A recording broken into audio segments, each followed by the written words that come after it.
गुजरात की वडोदरा शहर में नवरात्रि के माहौल के बीच नाबालिग के साथ गैंगरेप की घटना सामने आई है, जिससे पूरे शहर में सनसनी मच गई है। गैंगरेप के आरोपियों को जल्द से जल्द पकड़ने की मांग की जा रही है।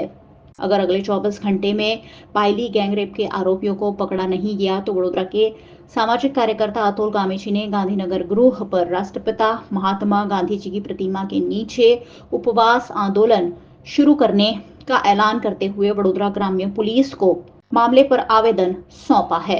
वडोदरा शहर संस्कारी नगरी, मान्य प्रधानमंत्री की कर्मभूमि અને આ કર્મભૂમિ પર જોવા જઈએ તો ભાયલી ખાતે બીજા નોરતે દીકરી પર ગેંગરેપ કરવામાં આવ્યો છે। જિલ્લા પોલીસ, રૂરલ પોલીસ દ્વારા તપાસ ચાલુ છે, પરંતુ 36 કલાકથી વધુ સમય થઈ ગયો હતી।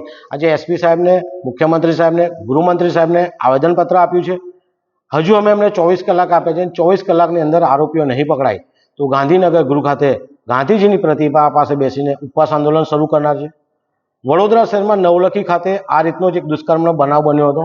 તેમાં પણ પોલીસની ઢીલી કામગીરીના કારણે ઉપવાસ આંદોલન અમે શરૂ કર્યા હતા। ગૃહમંત્રી આ ખુદ વડોદરા આવ્યા હતા અને ક્રાઇમ બ્રાન્ચને તપાસ સોંપીને 2 જ દિવસની અંદર તમામ આરોપીઓ પકડાઈ ગયા હતા। વડોદરા શહેરમાં 8000થી વધુ કેમેરા છે।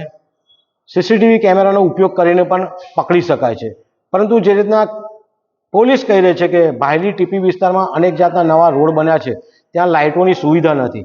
જો લાઇટોની સુવિધા નથી તો વુડાને પણ અહીંયા ક્યાંક ને ક્યાંક કાચી કામગીરી છે, કાચું કપાયું છે।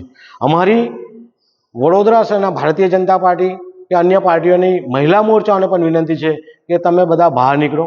આ દીકરી મારી નહીં, આપણા સૌની દીકરી છે અને આ દીકરી માટે એને ન્યાય મળે અને આરોપીઓ પકડાય તેના માટે સૌએ બહાર આવવું પડશે।